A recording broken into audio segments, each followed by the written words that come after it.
Pastor, es muy importante, bueno, antes de iniciar el programa y como esperar también que las personas se vayan conectando, ¿por qué es importante la hermenéutica bíblica, Pastor? Muy bien, la hermenéutica Para que como... sepan, no, para que sepan más que todo el público, ¿no? Porque Sí, a veces dicen, pero hermenéutica, homilética y todo eso, ¿es necesario? sí, Por eso queríamos hacerle la pregunta, ¿no? sí, la hermenéutica es la ciencia de la interpretación. Cuando nosotros platicamos, al platicar nosotros entendemos ciertas palabras, pero por ejemplo las dificultades vienen cuando estás platicando con una persona que está hablando de costumbres las cuales tú desconoces. Y cuando leemos la Biblia, estamos hablando de un libro que fue escrito en primer lugar en otro continente, en segundo lugar en otra cultura y en tercer lugar dentro de otro idioma totalmente diferente. La Biblia no fue escrito ni en inglés, ni en español, o en portugués, o en el idioma nativo donde tú te desenvuelves. Fue escrito el Antiguo Testamento en hebreo y en arameo, con sus costumbres diferentes, al igual que el Nuevo Testamento en la mayoría de los libros escritos en griego. Pero no solo tenemos un distanciamiento de idioma, también tenemos un distanciamiento de cultura. Y entonces hay expresiones que necesariamente se tienen que interpretar culturalmente. E incluso algunas personas, por ejemplo, tienen que entender que las traducciones no tienen que ser literales las traducciones, sino que tienen muchas veces que darle el sentido de la interpretación. ¿Por qué? Porque, porque cuando nosotros interpretamos a veces literalmente las frases, no le estamos dando el sentido de lo que se está queriendo transmitir, sino que en muchas ocasiones las frases son usadas por medio de analogías. Y eso es algo muy importante entender que la hermenéutica es una de las cosas que son requeridas para que nosotros podamos, podamos dar entendimiento. Pero no solamente eso, sino que se tiene que estudiar aún la gramática de un texto, la gramática, la construcción gramatical, porque cada palabra tiene una función dentro del texto y ver cuál es la función que tiene dentro de ese texto. Por eso es que hablamos de la interpretación que le conocemos como gramático histórico. Esa es la interpretación que es el método correcto. El método correcto no es solamente usar simbólicamente la Biblia o solamente literal, sino que se llama gramático histórico. ¿Por qué? Porque tú vas a estudiar la historia del texto y vas a estudiar la gramática del texto. Mira, es muy sencillo.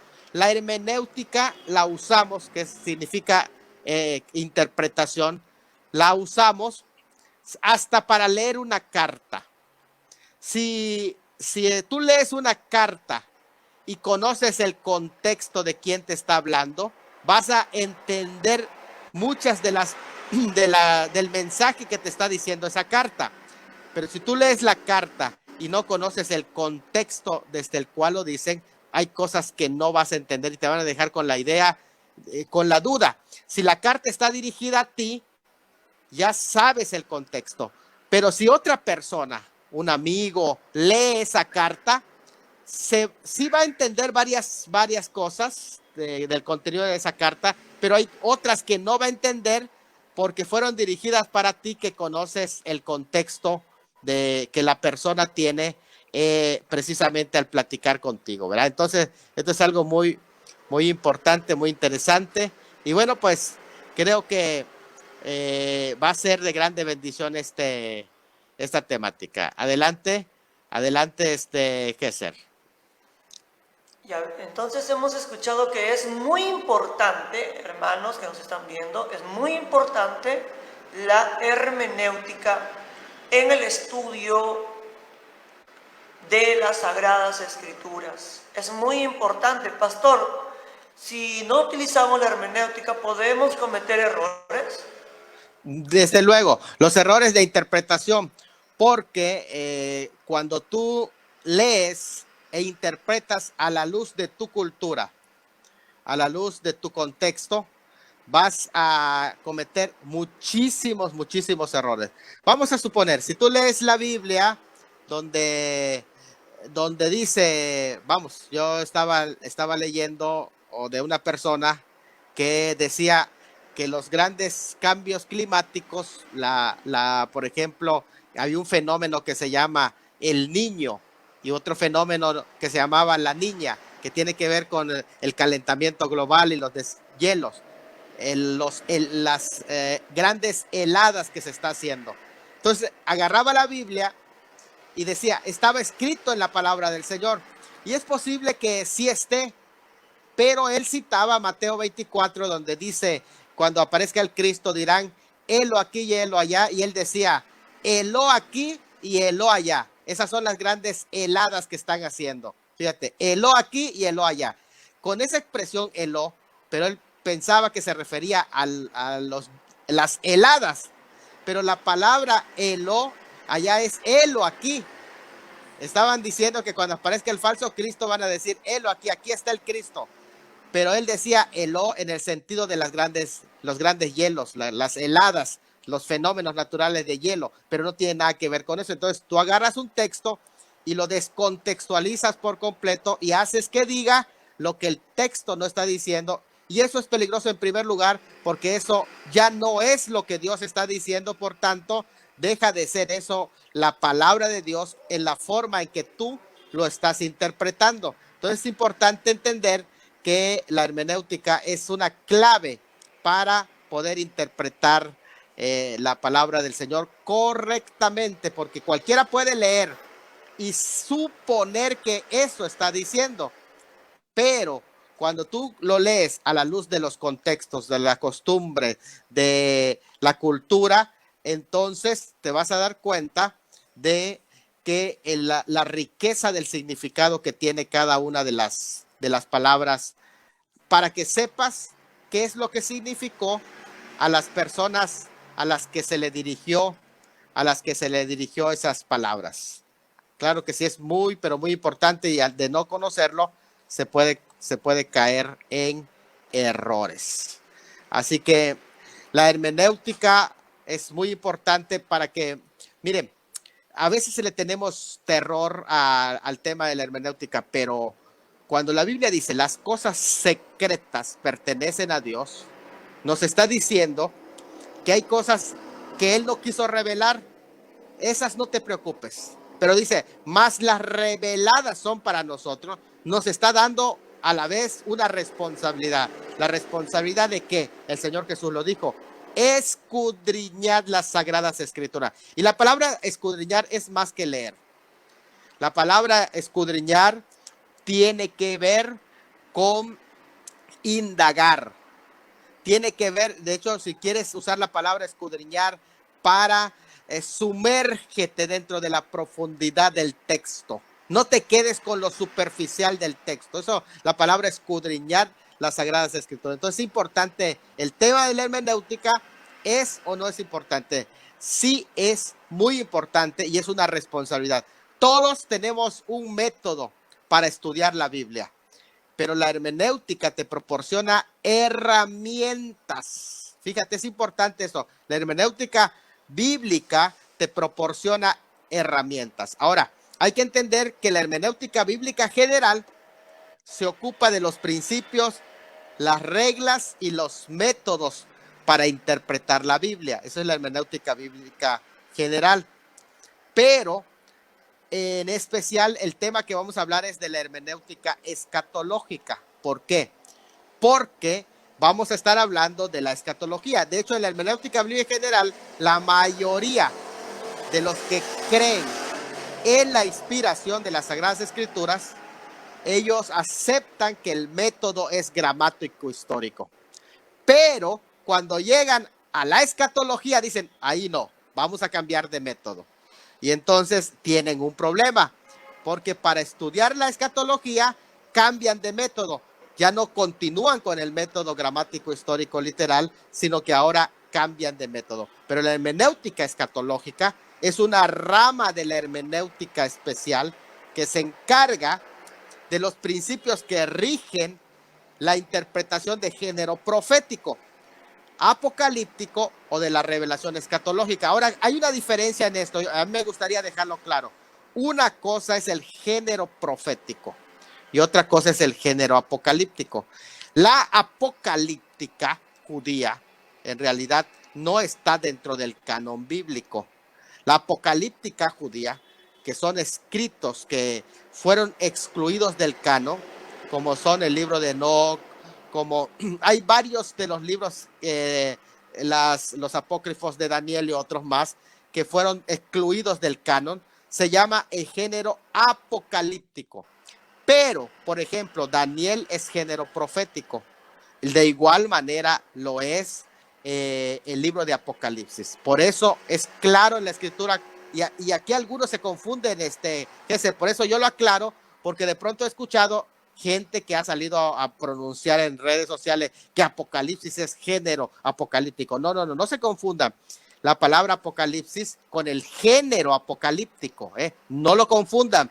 El género apocalíptico fue parte de la literatura judía que no entró dentro del canon. Eso es importante entenderlo, y hay razones por las que no entraron dentro del canon, y una de ellas, que puedo decir una lista de razones, que en este momento no es mi tema, pero en realidad el género apocalíptico no concordaba. El personaje del que hablaba era un personaje que distaba del que supuestamente es el escritor. Por ejemplo, se le pone a un escritor antediluviano o a un escritor de tiempos anteriores, como por ejemplo el libro de Enoch.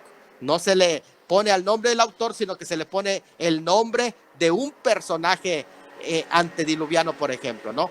Entonces, por eso se le llama literatura apocalíptica. Se refiere a una persona que no escribe un contemporáneo de ellos, sino que lo refieren a que lo escribió un antepasado.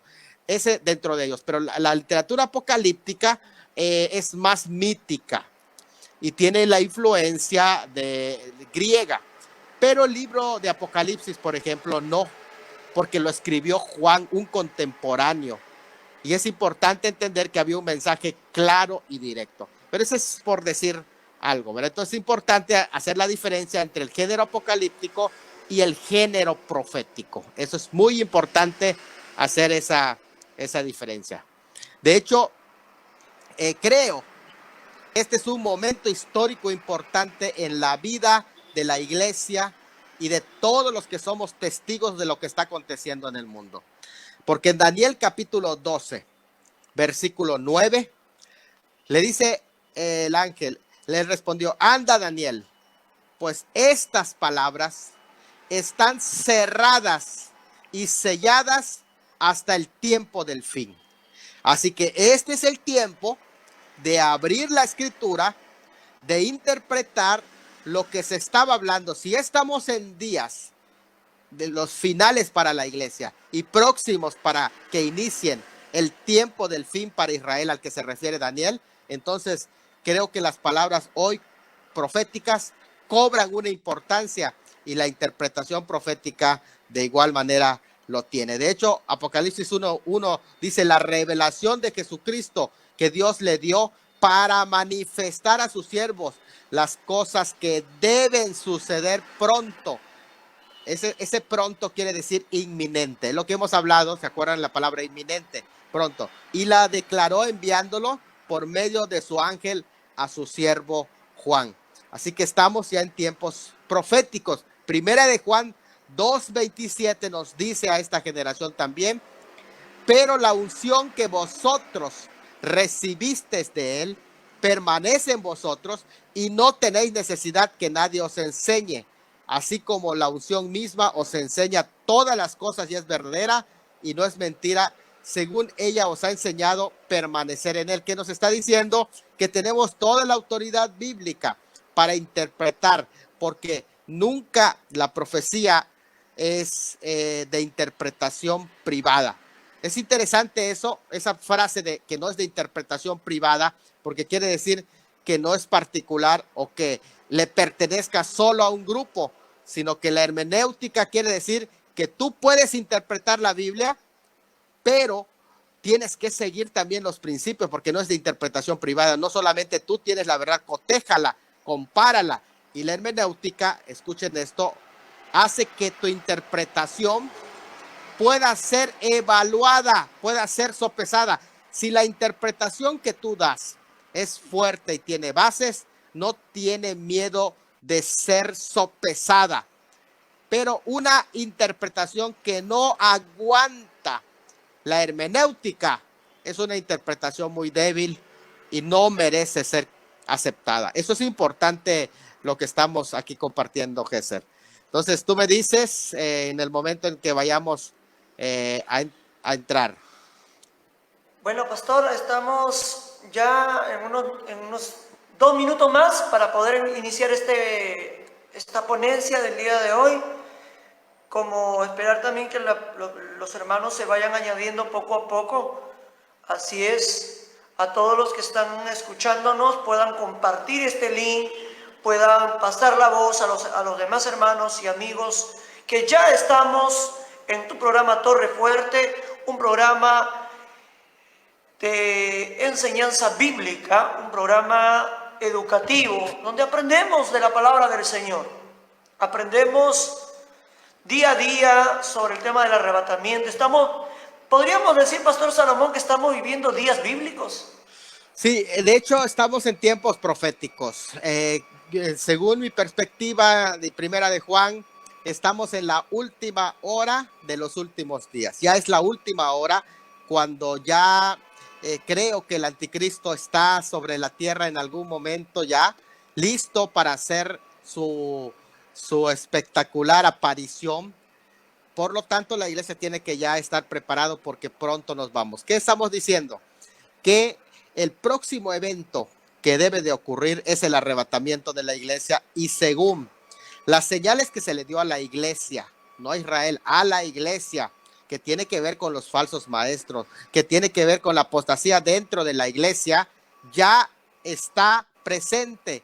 Entonces, además, tiene que ver con el ambiente general en el mundo, que se dice que serán tiempos peligrosos o tiempos violentos. Esos tiempos que le llama calepos violentos, ya la estamos presenciando. Así que, ¿qué es lo que sigue? Lo que sigue es el arrebatamiento de la iglesia. Una vez llevada la iglesia, sacada del escenario profético, la iglesia, una vez quitada del escenario profético la iglesia, que se llama eso en Romanos 11, la plenitud de los gentiles. Una vez llega la plenitud de los gentiles, entonces el trato de Dios con Israel es restaurado y empieza a surgir lo que se llama los ayes mesiánicos. Los ayes mesiánicos son los dolores para el pueblo de Israel que anuncian la llegada del reino de Dios para ellos. Entonces es algo importante entender que sí estamos en tiempos proféticos y que el próximo acontecimiento que va a suceder ya pronto es el arrebatamiento de la iglesia. La iglesia tiene que ser quitada de escena para que de nuevo Israel sea injertado dentro de su propio olivo, de su propia raíz, que es el Mesías, que es Cristo Jesús. Qué interesante, Pastor Salomón. Y yo soy una persona convencida, bien convencida, que estamos viviendo tiempos bíblicos, tiempos proféticos. Vivimos días en la cual la profecía bíblica se está cumpliendo al pie de la letra, ¿no? Y creemos que en cualquier momento sonará la trompeta y la iglesia se tendrá que ir de esta tierra para la patria celestial, porque Pedro va a decir, ¿no?, que somos peregrinos en esta tierra, ¿no? Nosotros no somos de esta tierra, simplemente estamos de paso, pero a algunos les sorprenderá la muerte, como dijo el pastor Salomón, y a otros les sorprenderá el zarpazo, el arrebatamiento. Pero lo importante, si te llega la muerte o llega el arrebatamiento, en cualquiera de las dos posiciones, lo importante es que estar con el Señor, servirle al Señor y continuar caminando en este camino. Como dijo el siervo Isaías, aunque por torpe que seamos, el Señor nos tiene en este camino que es el camino de santidad, ¿no? Un camino perfecto en el cual Dios nos está llevando y conduciendo día a día para ir perfeccionándonos, porque Él va a venir a buscar una iglesia sin manchas y sin arruga. Es de la iglesia que se irá en el arrebatamiento. Bueno, Pastor Salomón, sin más preámbulo, creo que desde ya usted pueda comenzar con la ponencia. Yo voy a poner en mute mi micrófono para que usted pueda exponer el día de hoy el tema Jarpazo y la hermenéutica bíblica, siendo las 7:21 de la noche. Queda con usted esta ponencia, Pastor Salomón, y creo que se van a ir añadiendo poco a poco mis amados hermanos y mis amigos que se están ya uniendo el día de hoy, pero sin antes saludar a todas las personas que se están uniendo el día de hoy, a mi hermano Alex Martínez, a mi hermano Octavio Torres, a mi hermana Juliana López, Liliana Tafur, Ramón Gutiérrez, Bexa Trejo, San Ríos, Verónica Ramírez Hernández y todas las personas que se están uniendo a través de esta transmisión. Bueno, le hacemos la cordial invitación a todos los que ya se están uniendo. Y recuerda, estás en tu programa Torre Fuerte, está con nosotros el Pastor Salomón. Él ya está listo, preparado para iniciar esta ponencia. Pastor Salomón, las expectativas están grandes el día de hoy. La valla está muy grande porque hoy es un tema candente, un tema espectacular, creo yo, para entender un poco más de Jarpazo. Hoy en día hay tanta herejía, tanta doctrina errada por causa de que no utilizan la hermenéutica bíblica. Y creo yo que debemos aprender un poco más de la palabra de Dios. Pastor Salomón, sin más preámbulo, dejamos a usted en la ponencia. Amén. Bueno, pues es importante el tema que vamos a ver. Gracias, Gesser. Y bueno, de nuevo, saludos a todos nuestros hermanos que ya están aquí listos. Quiero invitarles que rápidamente vayan conmigo a 2 de Pedro 3:14 hasta el versículo 16. 3:14 al 16 de 2 de Pedro, porque hoy vamos a hablar de la hermenéutica premilenial. Es importante este tema que vamos a estar hablando. Ya mencionamos las razones de la hermenéutica, porque la Biblia fue escrita en otro continente, en otro idioma y en otra cultura. Y todos estos temas nos da la razón por la que es importante que estudiemos la hermenéutica, pero en especial la hermenéutica escatológica. 2 de Pedro 3:14 al 16 dice: por lo cual, oh amados, estando en espera de estas cosas. ¿Cuáles cosas? La que vimos en el segundo programa. Esas cosas son las que describe el apóstol Pedro, que mencionamos allá, los 5 conceptos escatológicos. Estando en espera de esas cosas, es decir, de la escatología, procurad con diligencia ser hallados por él sin mancha e irreprensibles en paz. Es muy importante lo que nos está diciendo, la actitud que debemos de tomar, no solo al estudiar la escatología, sino al prepararnos en nuestra vida diaria y cómo la escatología incide en motivarnos. En una congregación donde no se estudia la escatología, no se procura hacer diligentes para mantenerse sin mancha e irreprensibles, porque no estás esperando el momento de la aparición de tu Señor. Y tened entendido, fíjese, aquí es importante la palabra entendido, tener entendido que la paciencia de nuestro Señor es para salvación. Y él dice, como también nuestro amado hermano Pablo, fíjate que me llama la atención lo que Pedro está escribiendo, porque Pedro lo escribe más o menos en el año 67, está escribiendo Pedro 66, su segunda carta, pero acuérdense que ya hacía un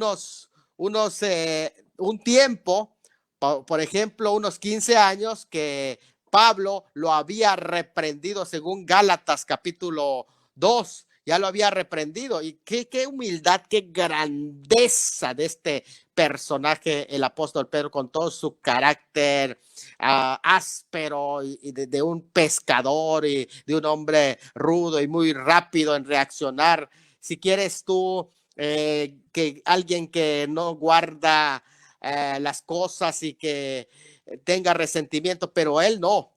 Este hombre reconoce que Pablo, dice nuestro amado hermano Pablo, según la sabiduría que le ha sido dada, os ha escrito. Casi en todas sus epístolas, en sus epístolas ha hablado del tema. Fíjate, mencionamos en 1 Tesalonicenses que en cada capítulo de 1 Tesalonicenses habla de la parucía de Cristo. Es impresionante, eso lo mencionamos en uno de los programas. Y él dice que en cada uno de sus escritos habla de la escatología. Hablando en ellas de estas cosas, de cuáles cosas, las del los versículos anteriores, que Pedro no detalla, pero que Pablo sí, entre las cuales hay algunas difíciles de entender, las cuales, fíjate, cuando habla de difícil de entender, ahí llama la atención de la necesidad de la hermenéutica. Si es algo difícil de entender, entonces requieres de un método que te proporcione los elementos para entender exactamente la palabra del Señor. Gracias, Charlito. Muy bien. O sea, tomó un poquito de té. Entonces, en casi todas sus epístolas, hablando de ellas, de estas cosas, de las cuales hay algunas difíciles de entender, las cuales los indoctos, y aquí indoctos está hablando de las personas que no están adoctrinados. Eso es lo que está diciendo los indoctos. Y los inconstantes, aquí el término inconstante tiene que ver con personas que leen superficialmente el texto, que no se detienen a estudiar el texto. Por eso se dice inconstantes, es decir, que dan una lectura de pasada. Y yo, por ejemplo, he corregido a los hermanos cuando dicen, mira, que acá en segunda de Pedro dice que la venida del Señor es como ladrón en la noche. No, pero ya dice, el día del Señor viene como ladrón en la noche. Aprendamos a distinguir. Cuando no leemos, no nos detenemos a leer, confundimos las cosas. O en segunda de Tesalonicenses, cuando algunos dicen, mira que acá el rapto no puede acontecer si primero no viene la apostasía. No. Aquí no, eso es lo que está diciendo. Está diciendo que el día del Señor no vendrá el día del Señor sin que antes venga la apostasía. No está refiriéndose al rapto. Eso es importante que lo entendamos. O alguno por allá ya ha dicho, hermano, ustedes no leen claro que en Mateo 24, versículo 29, dice que el rapto es después de la tribulación. Lean qué dice. Dice, inmediatamente después de la tribulación de aquellos días, el sol se oscurecerá y la luna no dará su resplandor. Le digo, ¿dónde dice el rapto? No dice. Entonces, leemos superficialmente. Se le llama a estas personas como lectores inconstantes, porque no se detienen en el texto para leer qué dice. Allí, en primer lugar, en Mateo 24, 29, no habla del rapto. Y en segundo lugar, ni siquiera está hablando en ese versículo de la epifanía. ¿Por qué? Porque antes de la epifanía, inmediatamente después de la gran tribulación, vienen las señales cósmicas. Después de las señales cósmicas, entonces sí sucede la epifanía. Lo que está diciendo el versículo 29 es que inmediatamente después de la gran tribulación no viene la segunda venida, sino que suceden las señales cósmicas, porque dice inmediatamente después de la tribulación de aquellos días, el sol se oscurecerá y la luna no dará su resplandor. Es las señales cósmicas, no es la epifanía. Entonces hay que detenerse a leer para que sepamos que está hablando el texto. Por eso ya dice que los inconstantes de esas cosas que habló el apóstol Pablo, lo tuercen, y ahí dice que algunas difíciles. Ahora, no es difícil porque Pablo o porque el Señor Jesús o los discípulos a otros hablaran en palabras que son complicadas. No. Es difícil porque los temas que se tratan, si no estamos acostumbrados a estudiar la Biblia, si no conoces la escatología, ¿cómo es que te paras a hablar delante de una cámara y a enseñar escatología y decir que el rapto es después de la tribulación, si no conoce la escatología, ese es algo un poquito bochornoso y, como dice, da pena ajena, porque muchas veces no hay un conocimiento a profundidad. Cosas difíciles de entender, los cuales los indoctos e inconstantes tuercen, como también las otras escrituras que tuercen para su propia perdición. Esa es la lectura del día de hoy y entramos a algo. La escatología, que la palabra eschatos en masculino, quiere decir el último. También cuando se habla de la última cosa se utiliza la palabra escatón. De hecho, en Apocalipsis 1:8, cuando él dice que él es el primero y el último, dice, yo soy el primero y el eschatos. Fíjate, ahí se utiliza la palabra eschatos, el último. Así que cuando hablamos de escatología, estamos hablando de la doctrina de las últimas cosas de la humanidad, del cosmos, incluso de la vida ultratumba, cuando hablamos de la vida después de la muerte, como los juicios, el infierno, la vida, el estado intermedio, la resurrección, etcétera. Bueno, en la teología, que es interesante, es la palabra teología, porque algunos le tienen miedo también. Pero la palabra teología simplemente quiere decir el estudio de Dios. Y todos, en alguna manera, cuando tocamos el tema de Dios, estás hablando de teología. Entonces es muy interesante como alguna persona en una ocasión estaba en una clase de matemáticas y le dijo, profesor, esta es la tercera vez que le digo que a mí no me sirven las matemáticas. Y le dijo el profesor, a ver, tú al usar el número 3, tercero, ya estás hablando de matemáticas, porque ya estás usando el número 3. Fíjate, es interesante, cuando tú mencionas el nombre de Dios o das un discurso sobre Dios, ¿sabes tú que cuando un ateo dice Dios no existe, él está haciendo también teología? Todo el que hable de Dios, bueno o malo, algunas tienen una buena teología porque es bíblica, otros tienen una pésima teología porque no está basado en ideas, en suposiciones, pero no en texto bíblico. Entonces, la teología es todo lo que habla de Dios. Tú, al momento de pararte a hablar acerca de Dios, ya estás haciendo teología, porque algunos dicen, no me hables de teología ni nada de esto. No, mira, te voy a decir algo. El momento que tú estás hablando del tema de Dios, ya estás haciendo teología. Solo que algunos hablan de teología sin siquiera saber que están hablando de teología. Y esto es lo más triste, ¿verdad? Bueno, también hay otra materia que se llama teleología, que es de telos, propósito, que todo tiene un propósito y que lleva a un final. Dios tiene un propósito para todo el mundo y en todo lo que realiza tiene un propósito.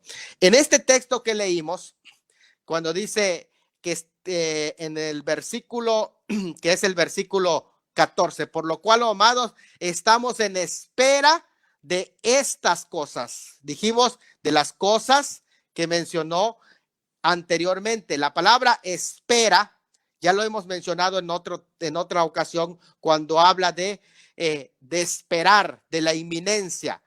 Viene de la palabra prosdokao, que quiere decir velar. Estamos en espera, estamos velando, está diciendo el versículo 14, en la expectativa, estamos vigilando. Esta es la misma palabra que se traduce en el versículo 12, esperando. Y en el versículo 13 dice, esperamos. Estamos en segunda de Pedro capítulo 3. Es sinónimo de la palabra esperanza, que ayer hablábamos del pidia, que también se traduce como del griego elpo, elpidia y esperanza. Y aquí se está hablando precisamente de la venida del Señor, todos los elementos que tienen que ver con los elementos, podemos decir los elementos que son escatológicos.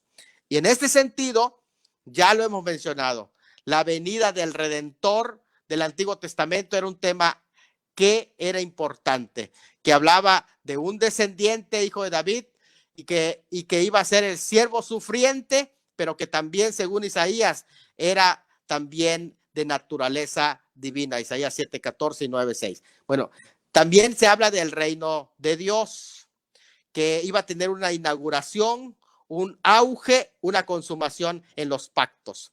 Luego también se habla del nuevo pacto, de la restauración, del derramamiento general del Espíritu Santo según Joel, del día del Señor, de los cielos nuevos y de la tierra nueva. Todas esas cosas que habían hablado tanto los profetas como también lo habían mencionado los grandes apóstoles, como el apóstol Pablo principalmente, porque acuérdense que cuando se escribe Segunda de Pedro, todavía no se ha escrito el libro de Apocalipsis. Por eso es que hay temas que no se tratan, porque a veces hay un punto en el que se piensa, a ver, ¿por qué Apocalipsis presenta el tema del milenio? Así que el tema del milenio no existe en la Biblia, pero Apocalipsis no es el único tema que presenta solamente él. Por ejemplo, Apocalipsis es el libro que habla de los 144,000 sellados. Solo Apocalipsis lo menciona, pero no deja de ser bíblico.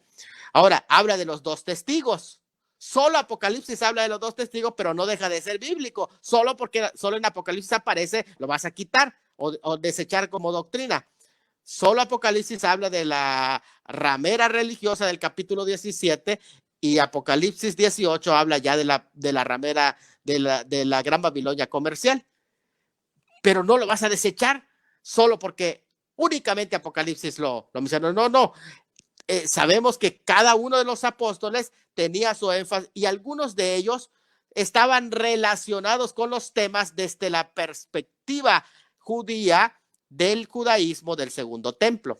Ahora, la escatología del Antiguo Testamento era muy sencilla hasta la época del Señor Jesucristo en el judaísmo. Ellos hablaban de esta edad, la edad presente, desde que fue dada la ley hasta que aparezca el Mesías, y desde la venida del Mesías comenzaría la era venidera. Aquí es la razón por la que hay una diferencia entre la escatología cristiana y la escatología judía. ¿Por qué? Porque para la escatología judía, como no ha venido el Mesías, ellos todavía consideran que el tiempo en que se está es en esta era y la era venidera es cuando venga el Mesías. Para nosotros ya estamos viviendo un adelanto de la era venidera, por lo tanto, ya la escatología para nosotros se inauguró porque ya tenemos al Mesías. Sin embargo, no se ha consumado porque físicamente no ha llegado a instalar su reino a Israel.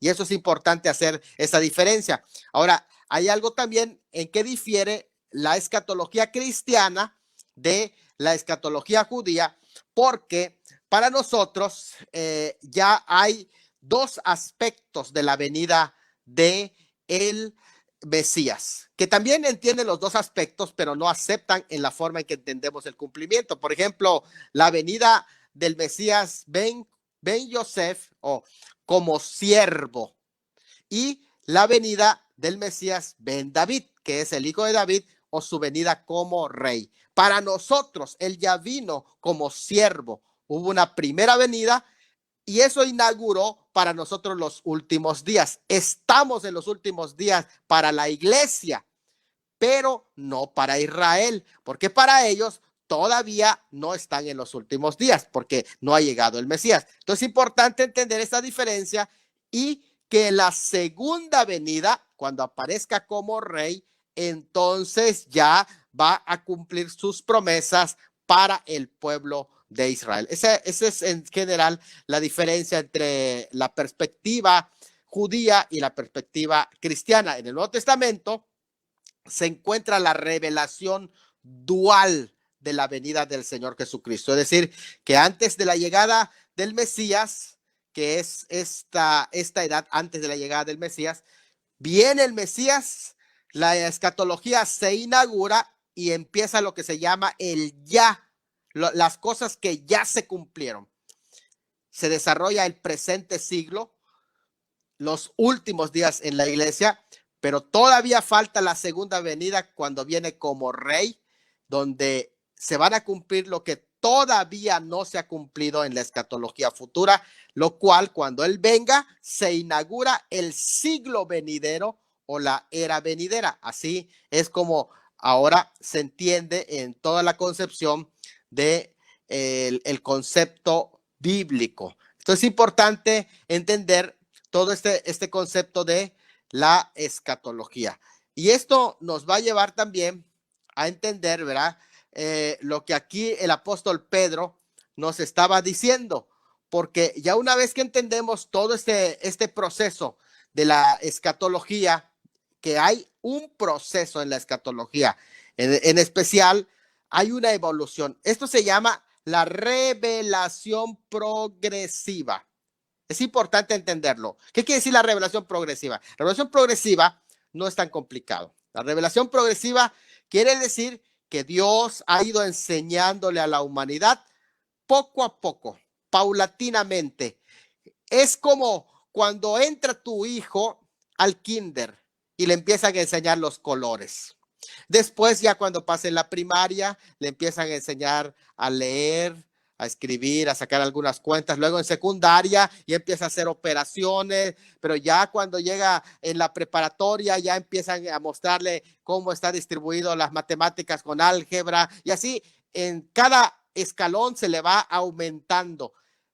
No quiere decir que lo que le enseñaron de primero era mentira, no. Le está diciendo que fueron preparatorios porque poco a poco le iban enseñando. Lo mismo es en la Biblia. La Biblia hay una revelación progresiva, que quiere decir paso a paso Dios fue enseñándole a la humanidad. Por ejemplo, cuando hablamos de la escatología en la época de Moisés, comienza algo tan sencillo en la época de Moisés, nada más para decirle un ejemplo, ¿verdad? Pero la escatología en la época de Moisés era muy sencilla. Tú vas a estudiar, por ejemplo, que en la época de Moisés, la escatología estaba pues prácticamente basado en un concepto sencillo en él, que Deuteronomio 4:30, por ejemplo, dice, donde aparece por primera vez el término postreros días, tenía tres conceptos. Le dijeron, tú vas a estar lejos si bajo juicio si desobedeces, pero si te arrepientes va a haber una restauración. Así que son tres cosas. Mientras tú estés en desobediencia, vas a estar en exilio. Cuando te arrepientas, viene después un proceso de restauración. Tres cosas: exilio, arrepentimiento y restauración. Ese es todo el concepto de escatología de la época del Pentateuco con Moisés. Después de escatología, antes del exilio, se empezó a hablar en el tiempo en el que Israel ya estaba en su tierra, pero se había revelado, se le empezó a hablar que va a haber un reino, un templo y hay un pueblo gentil. En ese sentido, el reinado prácticamente se les estaba prometiendo, pero que el templo iba a jugar un papel importante que iba a demostrar si estaban en rebeldía o no, y que iba a levantarse un pueblo gentil que cuando ellos desobedecieran, ellos iban a salir avante siempre, tanto en dos aspectos, en lo político como en lo espiritual. Y en lo político habrá un pueblo gentil que los iba a oprimir, y en lo espiritual un pueblo gentil que también estaría prácticamente para darles celos, que luego lo explicaría el apóstol en el capítulo 11 de Romanos, ¿verdad? Pero esto va introduciendo poco a poco los conceptos. Cuando vienen los profetas del exilio, ya introdujeron un concepto diferente. Se introdujo el concepto del día de Jehová y de los postreros días. Ya empezaron a hablar de los postreros días. Vean cómo va evolucionando este concepto, es algo muy interesante. Pero ya cuando vienen los profetas de posexílicos, que empiezan a hablar de la restauración que iba a seguir, que cuando venga el Mesías, ellos iban a ser restaurados. ¿Qué quería decir la venida del Mesías? La venida del Mesías significaba se les acabó el exilio. Quiere decir, su Mesías vino a liberarles de ese exilio. Eso es interesante. Vean cómo va evolucionando. Ahora, ya en el Nuevo Testamento se van a introducir otros elementos. Ahora, el Señor Jesucristo, ya durante el periodo cuando Él viene, Él les empieza a hablar de tres cosas: del evangelio, del reino y de los días postreros. Vean, noten bien, la escatología está evolucionando, y entonces el evangelio que significaba las buenas noticias que los profetas estaban anunciando, que se acabó el exilio. Les traigo buenas noticias de lo que los profetas dijeron. El reino, que era la era del reino, que el Señor había venido para establecer el reino. Y los postreros días, que prácticamente estaban refiriendo a los días que iban a seguir a ese exilio. Es interesante, vean cómo presentan este tema. Pero después de la escatología de los evangelios, la escatología del Nuevo Testamento es una continuación de la escatología del Antiguo Testamento, y en su contexto encuentras la interpretación. Por eso es que dice Salmo 119, 160, la suma de tu palabra es la verdad. Y esto es algo muy interesante. Vimos en una de las clases pasadas, creo que hace 2 clases, cuando hablamos de Pedro, hablamos de la escatología de Pedro, mencionamos que el apóstol Pedro en ese capítulo 3 que leímos, les habló ya de una escatología un poquito más desarrollada que la de los evangelios, que es los postreros días. Habló de lo que es el advenimiento, habló también de lo que se le conoce como el día de juicio, el día del Señor y el día de Dios. Esos 5 elementos de la escatología petrina que vimos con detalles, ¿verdad? En la pasada clase. Asimismo, el concepto fue evolucionando porque vino la revelación progresiva del rapto, respecto a que el apóstol Pablo recibe también esa revelación, la del rapto. Él es el que la recibe y él es el que la enseña, él es el que la transmite y él es el que la detalla a grande profundidad. El apóstol Pablo, porque era el apóstol a los gentiles. Así que era importante que él explicara esta gran verdad al pueblo gentil. Y esto va aunado ¿a qué? A planos muy prácticos. Los planos prácticos de la escatología está en el versículo 14, que dice, ¿cuáles son esos planos prácticos? Su segunda venida no es un tema que nosotros solo debemos sustentar. No es una verdad que debemos de sustentar como iglesia, sino que todo lo contrario, es una verdad que a nosotros nos sustenta. ¿Qué es lo que sustenta mi vida? Mantener la doctrina de la segunda venida como premilenial. ¿Por qué razón?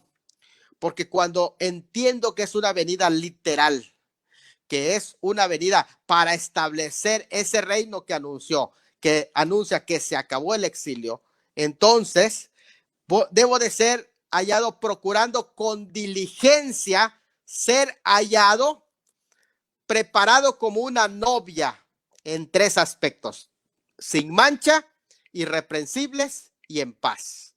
El versículo 14, segunda de Pedro, estoy en el 3:14 de segunda de Pedro. Sin mancha, irreprensible y en paz. ¿Qué quiere decir? Que cuando yo estudio la escatología, no es para competir y saber quién de los que está aquí sabe más escatología, sino que el que verdaderamente estudia la escatología es aquel que la aprende, y la aprende cuando pone en práctica su vida sin mancha, irreprensible y en paz. Esto significa que la escatología sustenta su vida.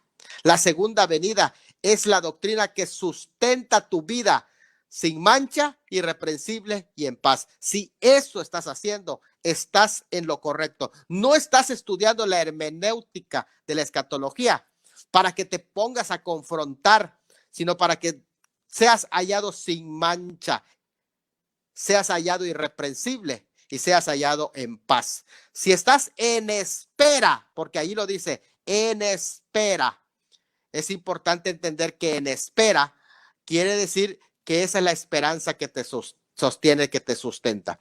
Ahora, aquí hay algo importante. Es que no encuentro en la Biblia donde se dice hermenéutica premilenial. No lo vas a encontrar. Eso es un término que usamos. No necesitas encontrarlo. Esos términos teológicos no necesitas encontrarlo. Simplemente es una designación. Si quieres, llámale de otra manera.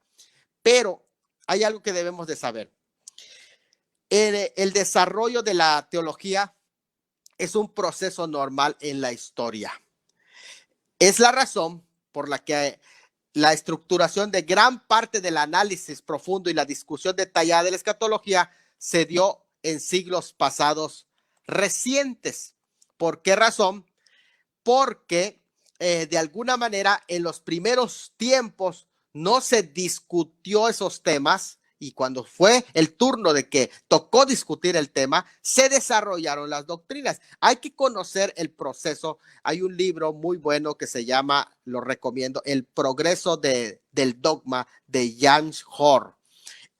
James Hoare describe toda la historia del dogma, cómo se fue desarrollando, y la razón por la que creemos lo que creemos también, porque tiene detrás una historia, cómo surgieron los términos, porque no vas a ir a encontrarlo en la Biblia, porque no era época de discusión esos temas, ni le preocupaba eso a las personas, pero cuando se discutió el tema, se desarrollaron las doctrinas, así que es algo muy importante que nosotros debemos de entender. Pero ya entendimos esto, ¿verdad? El versículo 15, y tened entendido que la paciencia del Señor, dice el versículo 15, es para salvación.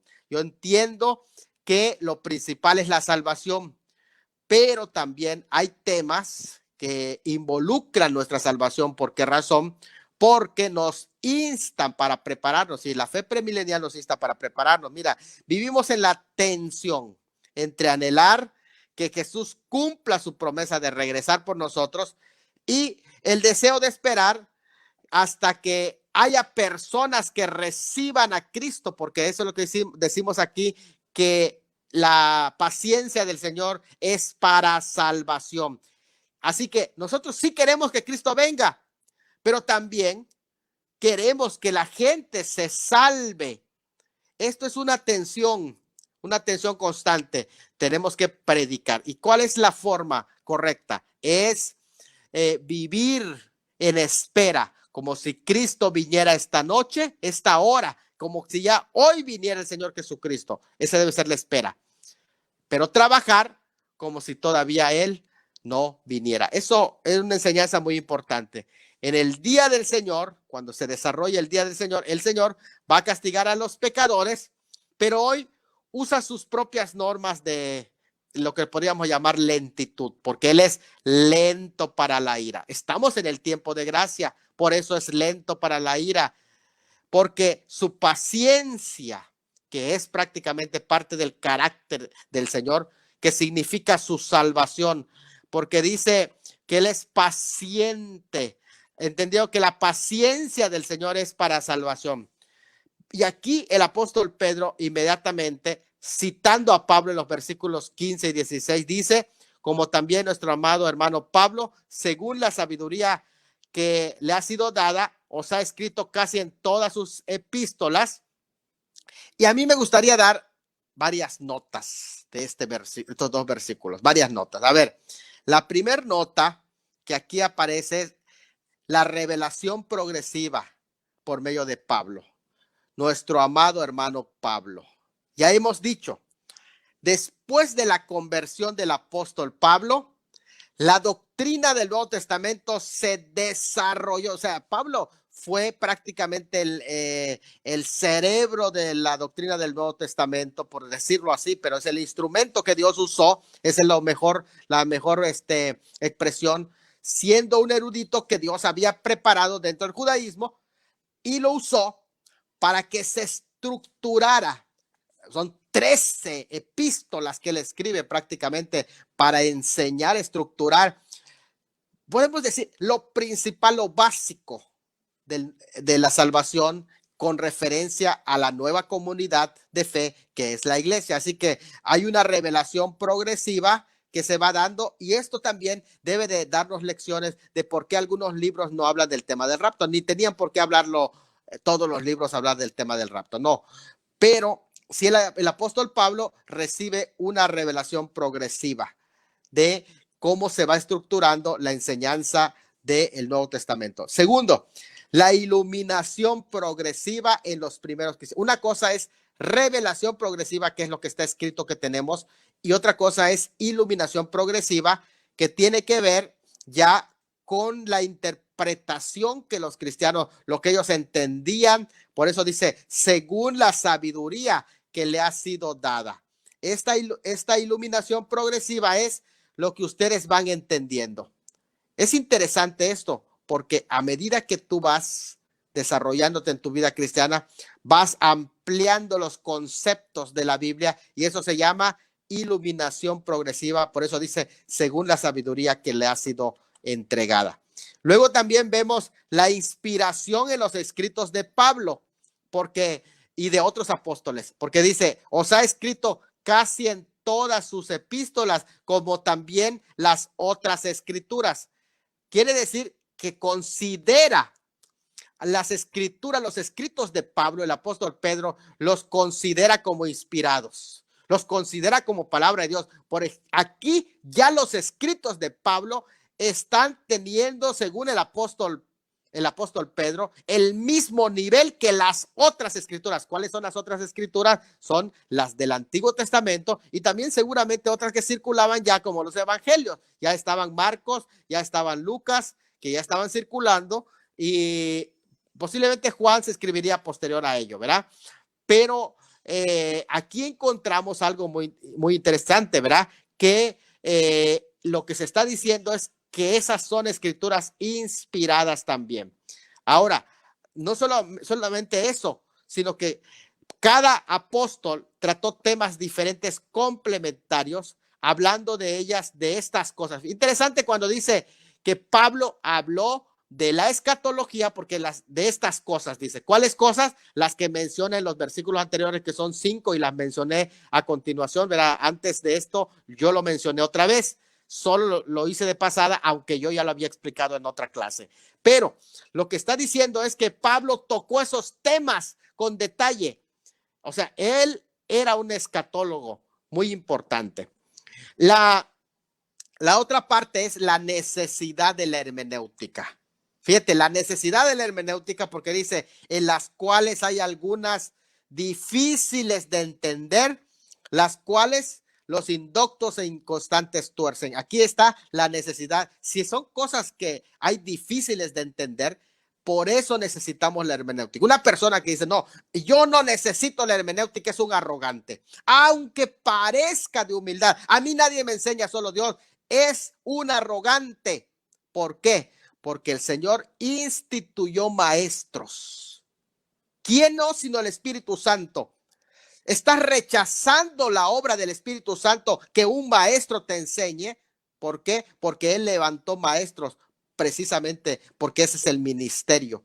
Y allí es donde está diciendo, si hay cosas que es difícil de entender, para eso están los ministerios, los dones que levantó. Levantó maestros, y son obra del Espíritu Santo. Así que cuando alguien dice, a mí solo el Espíritu me enseña, pues un maestro instituido por el Espíritu Santo también puede enseñarte. Es importante, y necesitas tener la verdadera humildad para dejarte enseñar. Así que eso es algo muy importante. Dice, según la sabiduría que le ha sido dada a Pablo. Así que la escatología de la segunda venida, y en particular del rapto, es tema de la mayoría de las epístolas, como lo he mencionado, que incluso 1 Tesalonicense en cada capítulo habla de la parucía. Esto debe entenderse en cuanto a la escatología, la revelación progresiva que nosotros hemos presentado. Miren, la escatología de los primeros años de la iglesia, del 30 al 50, es una escatología, la de los evangelios. Luego viene la escatología de Pablo del 53 al 65. Luego la escatología de Pedro del 60 al 66. Luego la escatología del Juan del 90 al 96. Vean que cómo esas se van completando, todos y cada una de ellas. Así que esto es algo muy, pero muy importante, que debemos nosotros también ir entendiendo. Y cuando hablamos de la escatología premilenial, estamos diciendo que hay una importancia de entender cómo fue surgiendo esta escatología, y que, mis hermanos, aquí que es algo muy importante también de recalcar, cuando mencionamos la progresión en la historia de la discusión de los temas doctrinales, porque algunos dicen, a ver, es que esa palabra no está, es que la palabra rapto tampoco está en la Biblia, es que dispensacional no está tampoco, es que, entonces nosotros tenemos que entender, algunos dicen, a ver, no se enseñó durante 1800 años en la iglesia. Bueno, no se discutió, pero como no era tema de discusión, pues tampoco se sistematizó. Pero llegó el momento en que lo discutieron y se sistematizó la enseñanza. Entonces tenemos que aprender a usar la teología histórica en su lugar correcto. Es un error afirmar que si algo es enseñado en el primer siglo o es más antiguo, es lo correcto. No, no necesariamente, porque hay doctrinas herejías que fueron enseñados en el primer siglo y que no son lo correcto. También es un error afirmar que algo que no fue enseñado sino hasta el siglo XVIII, XIX es incorrecto, porque no es en qué momento se enseñó, sino es la evaluación que va a decir si es correcto o incorrecto. ¿Es bíblico o es antibíblico? Ahora, si es bíblico, quiere decir que era una doctrina olvidada por la iglesia, que no le dieron énfasis, pero no quiere decir que es incorrecto. Entonces, la pregunta correcta no es esta doctrina es histórica, sino es esta doctrina es bíblica. Recuerdo la expresión de Juan Calvino cuando se le dijo que la doctrina de los reformadores de la salvación por fe fue acusada de no ser bíblica porque era reciente. Y él dijo, al llamar a esta doctrina nueva, hacen una injuria a Dios, cuya palabra no merece ser acusada de novedad. El hecho de tener a esta doctrina sepultada y oculta es culpa de la impiedad de los humanos, del descuido humano. Ahora, cuando por la bondad de Dios nos es restaurada, debe ser recibido por su autoridad antigua por el derecho a la restauración, porque es algo que enseñó la palabra de Dios. El tema de la segunda venida, del arrebatamiento de la iglesia, sucede lo mismo con este tema. Miren, el desarrollo de la teología es un proceso normal en el curso de la historia. Miren, hubo un orden cronológico de temas en la teología histórica según su discusión. En el siglo II se discutió el tema de la apologética. En el siglo III y IV, la teontología es de la teología propia. En el siglo V, la antropología sobre si hay pecado en el hombre. En los siglos V y VI, la cristología. Se discutió el tema, la cristología con todos los grupos, las herejías que surgieron. En el siglo XI al XVI se discutió la soteriología y la doctrina de la expiación. En el siglo XVI, en la Reforma, la soteriología y la eclesiología se discutió y se establecieron parámetros para esa doctrina. En el siglo XVII se discutió la bibliología y la hermenéutica, ya cuando viene la edad de la luz, de las luces. Pero en el siglo XVII hasta este tiempo se ha estado hablando de la escatología, así que se está sistematizando. Es la razón por la que la estructuración de gran parte del análisis profundo y la discusión detallada de la escatología se dio en siglos pasados recientes, porque algunos dicen, ¿por qué hasta el siglo XVIII? Porque es el tema que se está hablando, la escatología. Todo tuvo su tiempo. Tuvo el tiempo en que se discutió la cristología, cuando se discutió la antropología, la eclesiología, la soteriología o la doctrina de la salvación. Tuvo su tiempo, su momento. Pero este es el momento que se está hablando de la escatología. Por eso se está haciendo grandes volúmenes de ese tema, porque es el punto a discusión. Eso es importante que lo tomemos en cuenta, porque de esa manera nosotros logramos captar qué es lo que se está enseñando.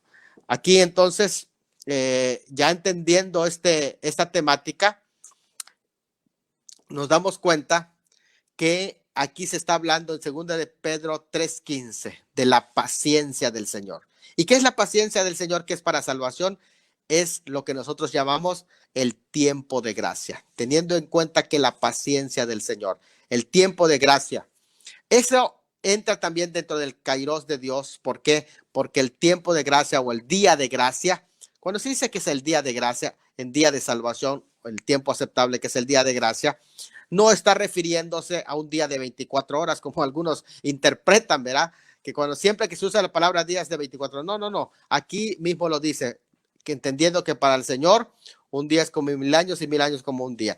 Y esto es lo que está diciendo, la paciencia del Señor que es para salvación es el tiempo de gracia, es el kairos de Dios. Esto que prácticamente ha estado presente. ¿Por qué no ha venido el Señor? ¿Por qué no ha venido? Bueno, aquí lo menciona, porque es paciente. ¿Por qué es paciente el Señor, hermano? Porque es eterno. O sea, nuestra espera para nosotros es desesperante, porque nuestra vida, ¿cuánto dura? 80, 100 años. Y Él se ha esperado ya casi 2000 años. Se ha esperado. Fíjate, es interesante eso, ya casi 2000 años. Debido a las dos expectativas del tiempo. Desde el tiempo de Dios, el kairos de Dios, Él sigue en espera. Está en espera. Desde el punto de vista del cronos del hombre, pues prácticamente ya se tardó. Por eso a algunos se les hace dificultoso entender esta actuación de Dios, pero Él realmente es paciente. Dice, es que ya se tardó. ¿De cuándo? De que era niño están diciendo, viene el rapto, viene. Murieron mis padres, predicaban eso y no viene, porque Él es paciente. El tiempo de Dios es el kairos, no es el cronos como el caso de nosotros. Y nos desesperamos, nuestro tiempo, 80 años, ya se nos hizo muy largo. Para el Señor no es nada.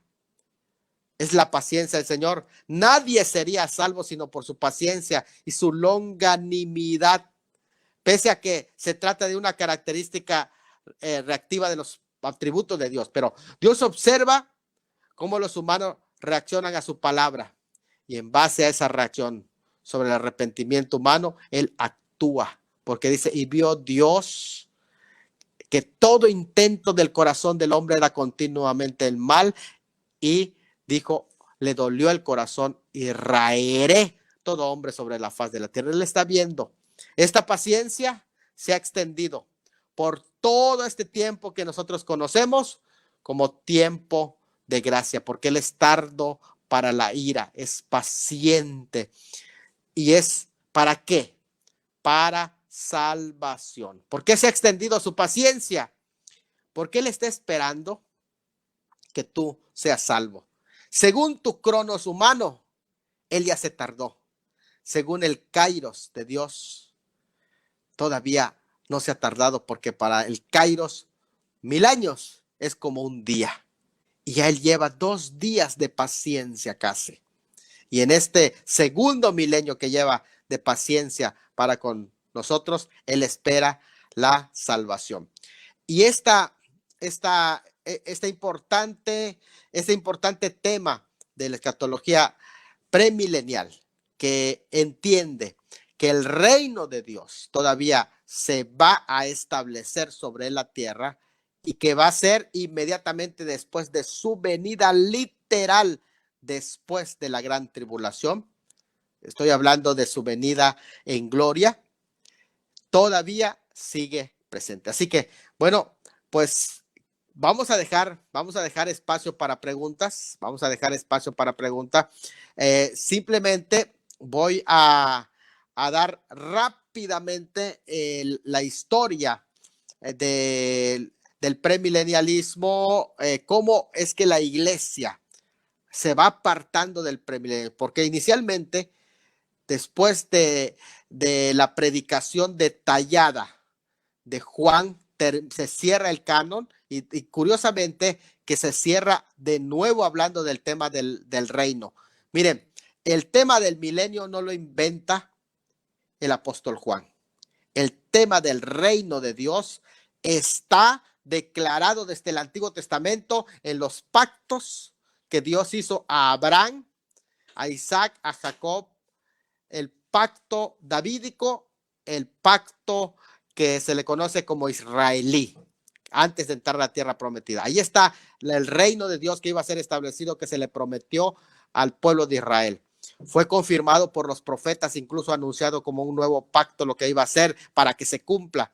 Ratificado de igual manera por otros siervos de Dios, y los evangelios también hablaron continuamente del reino de Dios que se iba a establecer, y el primer mensaje del Señor Jesucristo era el reino de Dios. Cuando Juan llega, antes de cerrar el canon, lo único que hace cuando habla del reino es hablar que ese reino sobre la tierra va a comenzar con 1000 años, y después de los 1000 años va a continuar en la eternidad del reino de Dios. Entonces se cierra, y eso fue la predicación de los primeros discípulos. Pero cuando el gnosticismo entró dentro de las filas de la iglesia y necesitó ser atacado porque hablaba mucho misticismo, entonces todo lo que era empezó a considerarse todo lo material como malo, porque el gnosticismo es lo que trajo. Se empezó a pensar que lo material era malo. Y como el reino anunciaba un reino terrenal, literal, material, decían, entonces eso también es malo, porque como es literal, es malo. Pero no, lo espiritual no está chocado con lo material. No, algunos escucho y que dicen, esos materialistas, milenialistas, pero no, Dios no está peleado con lo material. Hablar de esa manera es hablar gnósticamente, como el gnosticismo. Y luego vino la interpretación de Orígenes. Orígenes empezó a meter todo esto como un simbolismo. Así que 1000 años no son 1000 años, porque eso es un símbolo. Todo es símbolo. 1000 no es 1000. Y eso es una arbitrariedad, porque todos los números en el Apocalipsis tienen que entenderse como un número. Cuando dice que hay 7 iglesias, son 7, no 6, no 4, no 8. Son 7, es literal. Cuando dice 144,000, son 144,000, no son 15,000. Es literal. Y cuando dice 1000 años, lo que está diciendo es la duración del reino milenial, que está acorde con lo que Pedro dijo, que para el Señor un día es como 1000 años, porque está hablando del reino milenial. Pero ¿qué pasó luego? Surge Agustín. Y Agustín de Hipona, él establece lo que se llama la doctrina amilenialista, que cree hasta hoy la Iglesia Católica, y la Iglesia Reformada se lo llevó, porque no reformó la escatología, solo reformó la cuestión de la salvación, pero no reformó la escatología, y es la doctrina de Agustín de Hipona. Por esa razón se olvidaron del original premilenialismo. Adelante, Gesser, y damos lugar a las preguntas.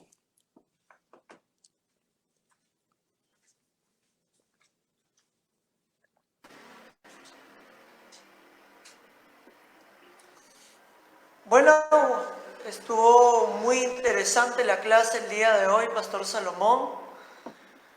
Muy importante saber que sin la hermenéutica no se puede estudiar, ya que la hermenéutica es una herramienta para todos los predicadores que verdaderamente, si son hombres de Dios y aman estudiar las Sagradas Escrituras, es necesario utilizar la hermenéutica bíblica. Ya que, Pastor Salomón, tengo unas preguntas aquí del público que nos dice, ¿por qué las personas dicen, se preguntan, ¿por qué hay demasiado problema con el libro de Apocalipsis, con el tema de la hermenéutica, ¿no? ¿Por qué no se puede interpretar correctamente? ¿Será porque no hay una persona quien lo guíe? ¿Será porque no hay muchos exponentes que enseñen este tema? ¿Será que hemos descuidado el tema? Sí, muy bien. Es una pregunta muy importante esta, Gesser, porque tiene que ver con fundamentos en la interpretación. Aquí hay una palabra que me gustaría decir, se llama consecuentes, ser consecuentes. ¿Por qué razón hablo de ser consecuentes? Si los teólogos, los maestros, los estudiosos en Biblia utilizan la hermenéutica llamada gramática histórica, que quiere decir, toman en cuenta la gramática y la historia y la interpretación literal de las escrituras. Cuando interpretan los evangelios, cuando interpretan el Antiguo Testamento, cuando interpretan todos los pasajes, no estoy diciendo que que interpretan literalmente todo, sino que cuando hay también el texto da a entender que hay una figura o un tropo, también lo interpretan de acuerdo a su significado, y eso es la interpretación literal. La interpretación literal sí toma en cuenta las figuras, pero el texto mismo va enseñando si son figuras o no son figuras. ¿Qué es lo que pasa? Que interpretan literalmente toda la escritura. De hecho, los teólogos protestantes, vamos a hablar de los protestantes, no hablemos de las otras líneas de interpretación, de los protestantes y evangélicos, interpretan todos los libros literalmente con la gramática histórica. Pero cuando llegan a Apocalipsis, cambian de método. Ahora dicen, Apocalipsis es todo simbólico.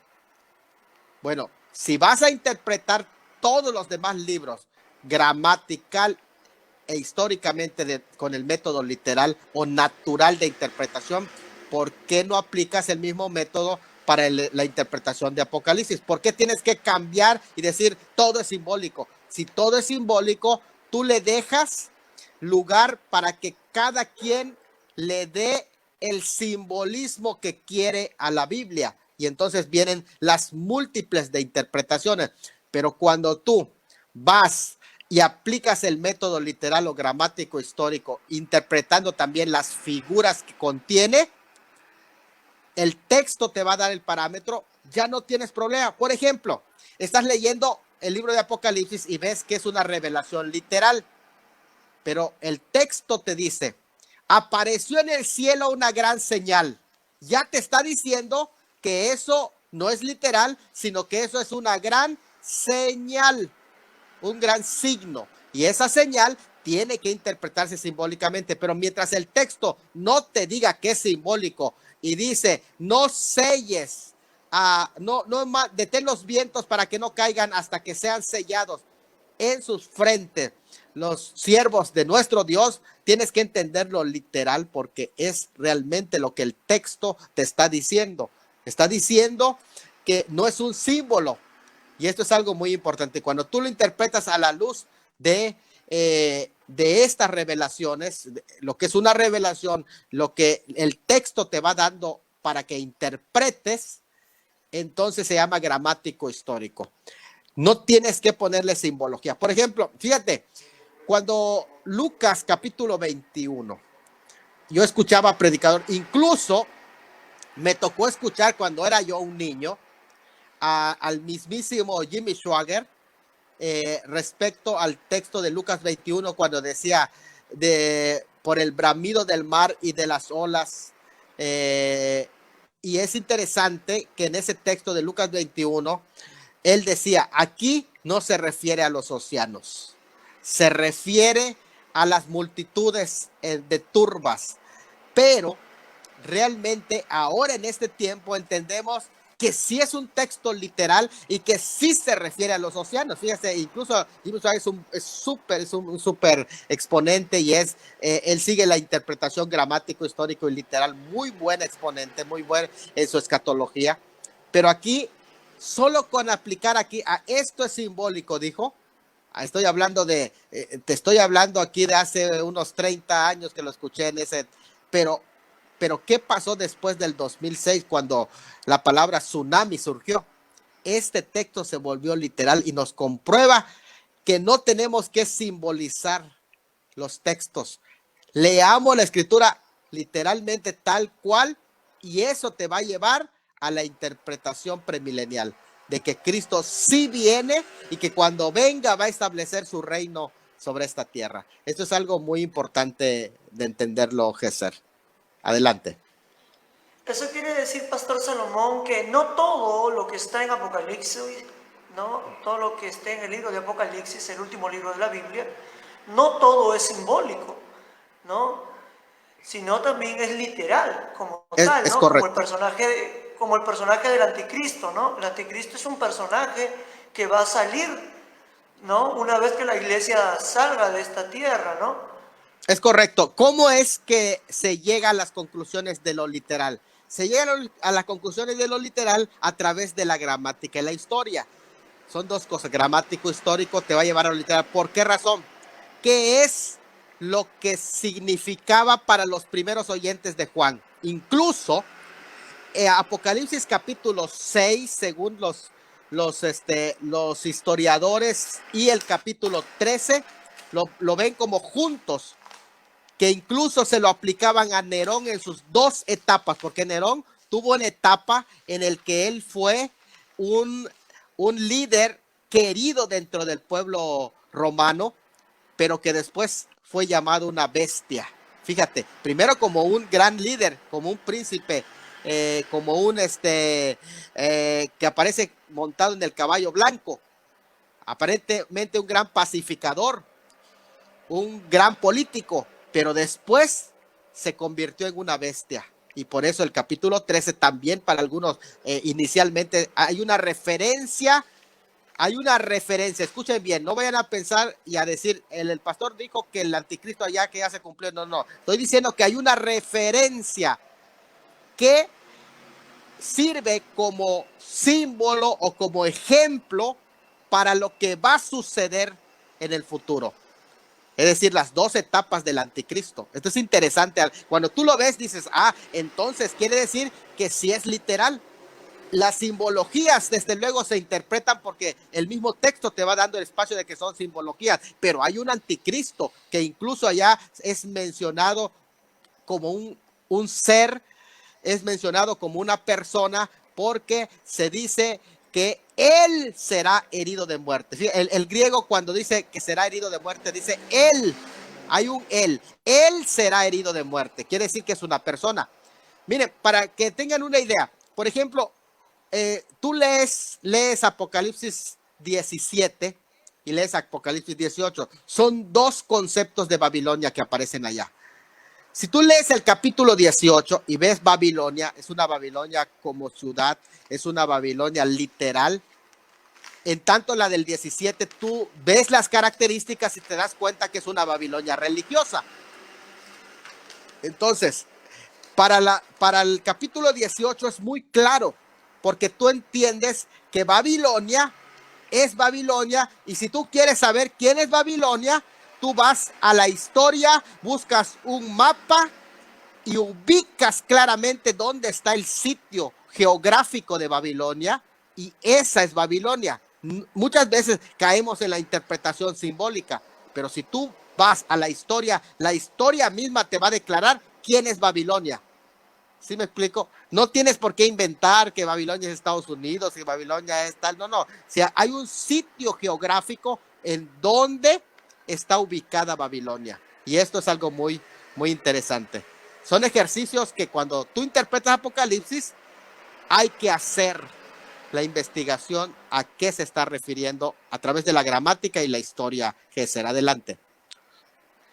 Por ese motivo, Pastor Salomón, hay problemas dentro de los apologistas católicos o protestantes sobre la interpretación, ¿no?, del capítulo 18 y 17 de Apocalipsis. Porque ellos tienen una posición diferente a lo que está escrito en la palabra de Dios. Y ellos tienen otro concepto diferente, ¿no? ¿Será porque no están interpretando bien las Sagradas Escrituras o por la falta de hermenéutica bíblica? Sí, ¿no? eso es como correcto. Usted dijo, ¿no? Como dijo usted hace unos minutos atrás, se creen saber algunos grandes escatólogos, pero ni siquiera se detienen, ¿no? Como digo yo, siempre cargo por acá mi lapicero, tener un lapicero y un cuaderno, ¿no?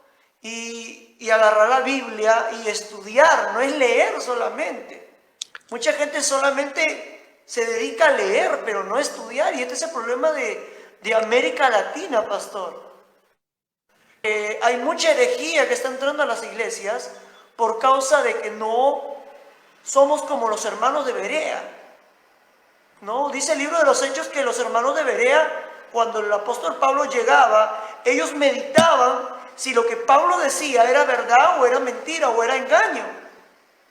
Y eso creo que nos falta a nosotros como iglesia en este siglo XXI, en este año que nos tocó vivir, en el 2020.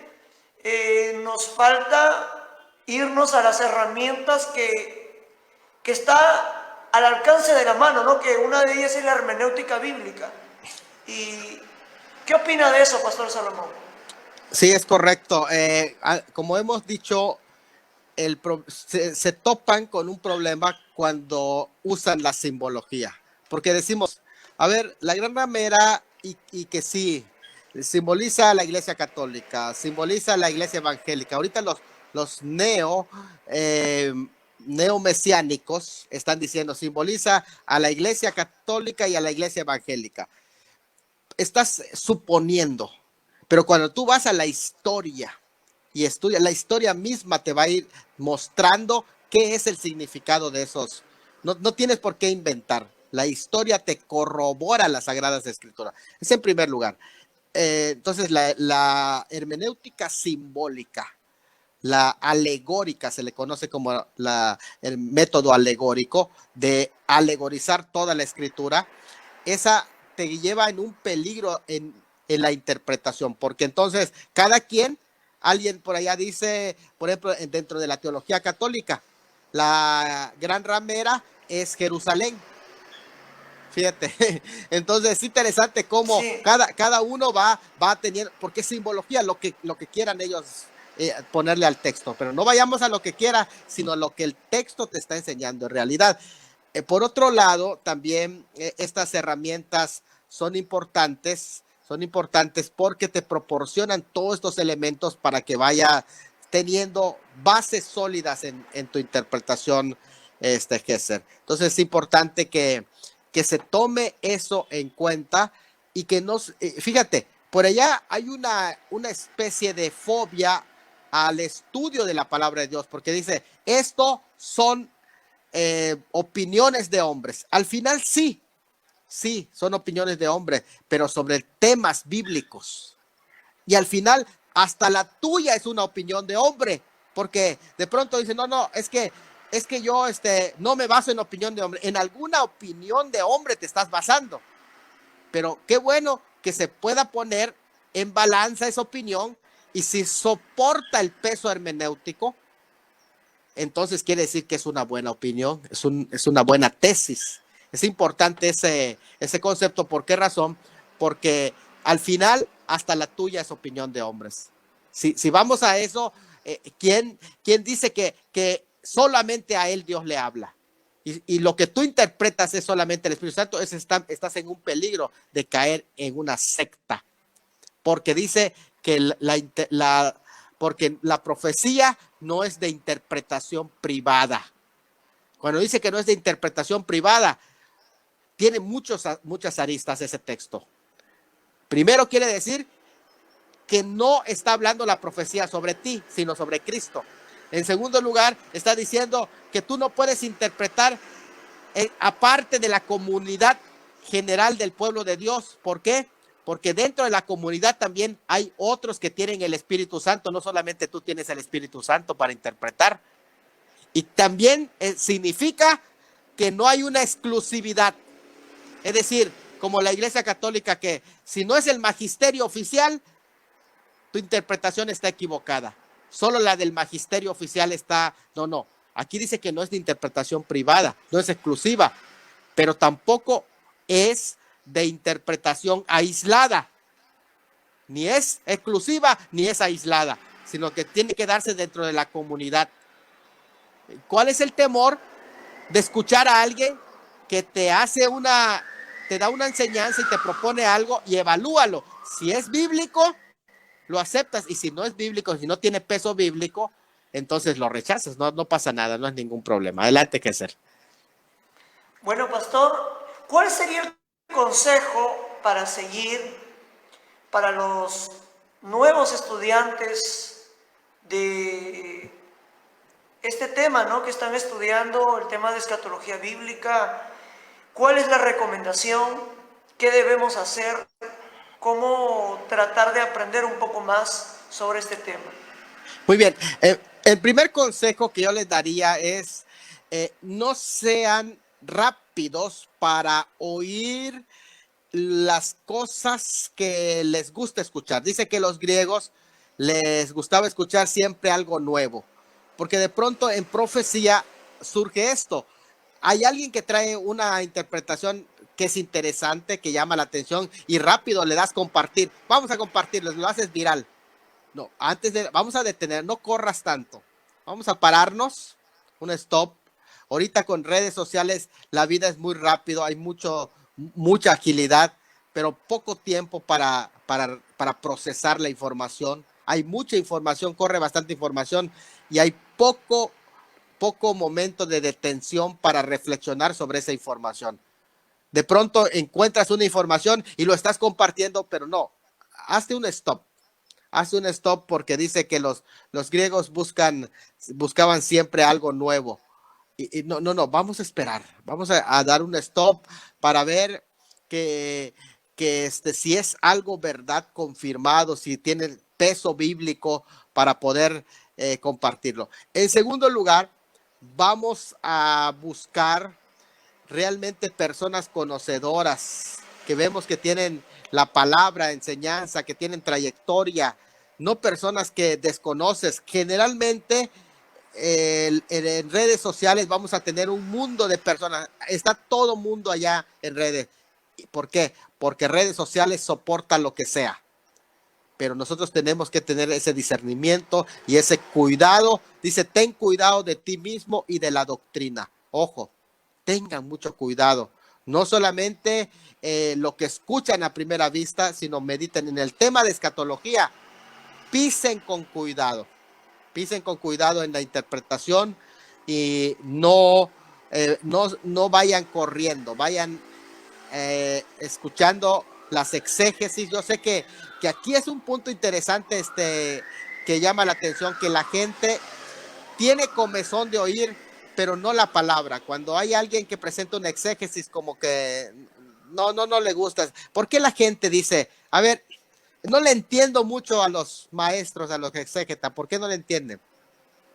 Porque no están relacionados con la palabra y no le llama la atención la palabra. Entonces necesitamos nosotros penetrar cada día en la palabra, cimentarte en la palabra y acercarte al consejo de tus pastores. Eso es muy importante, Jesús.